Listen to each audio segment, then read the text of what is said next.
Malice Divine is my melodic black and death metal solo project, based out of the Greater Toronto area.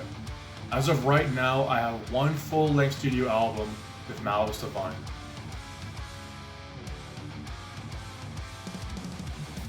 The meaning behind the name is the divine in malicious form instead of benevolent form. This album has been in the making for at least 3.5 years, from the start of the writing process to the completion of the final product of the mixing and mastering. I wrote all of the music and lyrics by myself, and I performed all vocals, guitars, and bass on the album. The drums were performed by a session drummer that I hired. The lyrics in general are inspired by concepts such as personal empowerment, overcoming obstacles, the human mind, manifesting desires, and personal thoughts and feelings.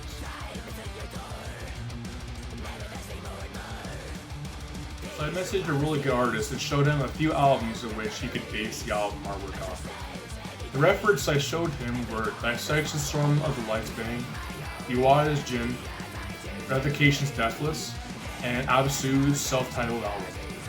I immediately fell in love with what he had created based off of those references, and I knew right away that would be the cover art for the album. It captures the essence of my influences incredibly well. I don't think it's important to have a label deal at all. With all the resources out there, you can learn how to promote and sell your music by yourself or with a small team of your own.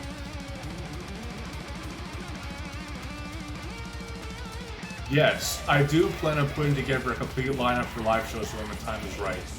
Unfortunately, for obvious reasons with the pandemic, I'm not sure when that will be.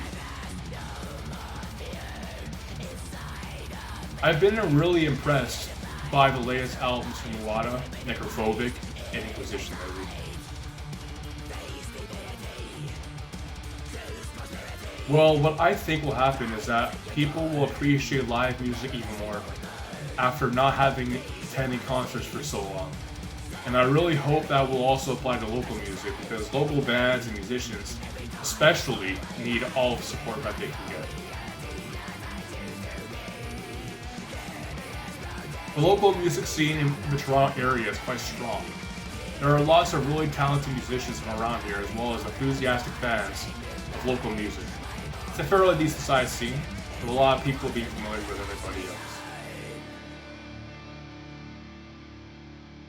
Well, there is a lot of promotional content to be released, both pre and post album release.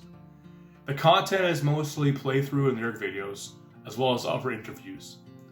Other than that, the other biggest plan for the future is to write a second album, which I already have quite a bit of a head start on. Yes, I have heard of Divine Malice from New York, actually. I learned about them from Metal Archives when I was looking into potential band names, and Divine Malice was one of those potential names.